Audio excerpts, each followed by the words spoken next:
गोंडा में गरजे योगी आदित्यनाथ। पूरी खबर में बने रहिए, देखते रहिए वंदे भारत। मुख्यमंत्री योगी आदित्यनाथ जनसभा को संबोधित करते हुए अखिलेश यादव के सपा सरकार पर निशाना साधते हुए कहा कि अब वहां नहीं होने देंगे जो 2017 के पहले होता था। 17 के पहले मुझे याद है कि मुझे 2015-16 में इस गोंडा में भी दुर्गा पूजा के समय दंगा करने का प्रयास था। मां दुर्गा की मूर्ति को विसर्जन नहीं करने दिया जाता था। रामलीलाओं के आयोजन अड़ंगा डाले जाते थे, उनके सामने नतमस्तक होते थे। 2017 के पहले प्रदेश में कर्फ्यू और सुरक्षा के वातावरण होता था। ना विकास होता है, पहचान का संकट अलग से खड़ा होता है। नौजवान परेशान होता है, किसान परेशान होता है, बहन और बेटियां उसे असुरक्षित महसूस करती हैं और विकास में पिछले पैगाम पर हमारी गिनती जब होती है तो सम्मान नहीं होता। मुख्यमंत्री योगी आदित्यनाथ ने मंच से लोगों को संबोधित करते हुए कहा कि अब रंग में कोई भंग नहीं डाल सकता। सभी लोग शांतिपूर्ण तरीके से त्योहार को मनाते हैं।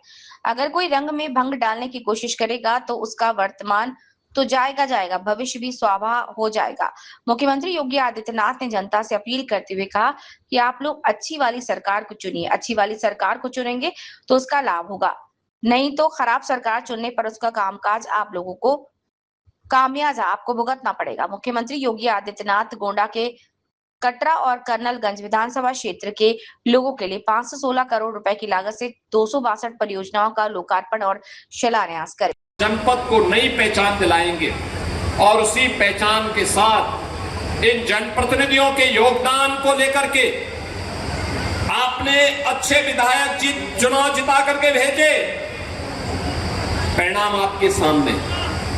और बहनों और भाइयों, ये प्रक्रिया हमारी निरंतर आगे बढ़नी चाहिए। आज आप सबसे मैं यही कहने के लिए आया हूं और आपसे ये कहूंगा, अच्छा काम जो करे उसके साथ खड़ा होना सीखिए। याद रखना, उसी में वर्तमान और भावी पीढ़ी का भविष्य सुरक्षित है, उसी में विकास संभव है और विकास का कोई दूसरा विकल्प नहीं हो सकता। विकास का विकल्प दूसरा नहीं हो सकता।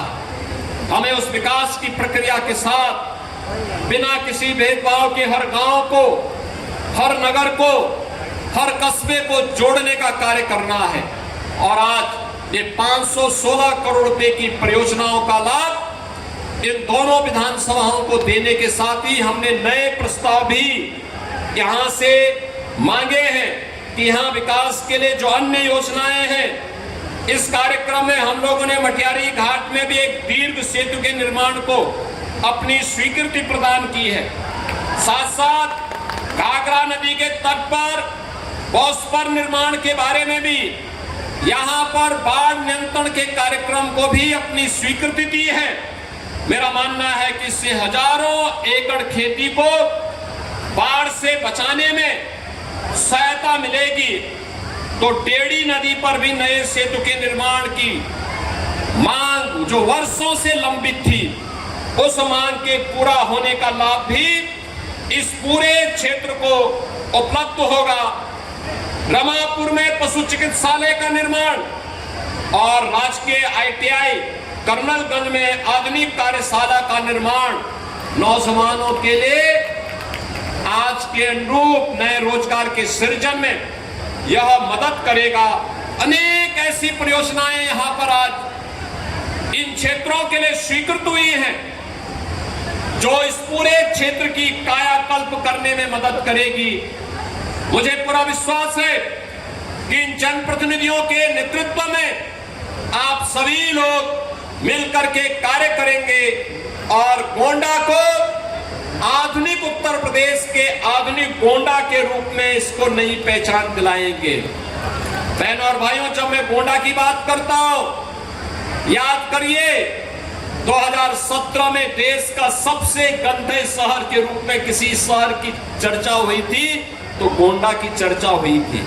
और आज मैं कह सकता हूं, गोंडा देश के जो स्वच्छ शहरों में से एक अपनी पहचान बना रहा है। ये होती है, गलत सरकारें चुनते हैं तो गलत कार्य होते हैं, परिणाम भी गलत आता है। अच्छी सरकार चुनते हैं, अच्छे परिणाम आते हैं। अब गोंडा गंदा नहीं है, अस्वच्छ नहीं है, अब तो गोंडा स्वच्छ भी है, और विकास की गति में एक नई रफ्तार के साथ आगे बढ़ रहा है, एक नई पहचान के साथ आगे बढ़ रहा है। इस विश्वास के साथ आप सबको मैं इन योजनाओं की हृदय से बधाई देता हूं, अपनी शुभकामनाएं देता हूं, अपनी वाणी को देता हूं विराट की। भारत माता की, भारत माता की। वंदे वंदे वंदे। सियावर रामचंद्र भगवान की, सरयू मैया की। नमः पार्वती पतिये हर।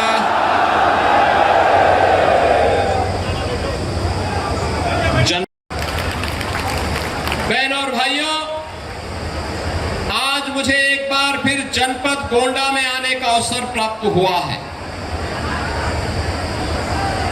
अत्यंत ऊर्जावान जनपद है। यहां का युवा ऊर्जावान है।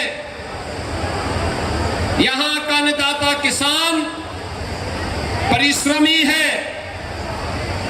यहां की बहनें और बेटियां प्रतिभाशाली हैं और यहां का कारीगर और हस्तशिल्पी भी जब भी उसे अवसर मिला है उसने अपनी हुनर की छाप देश और दुनिया तक पहुंचाने में कोई कोताही नहीं की है।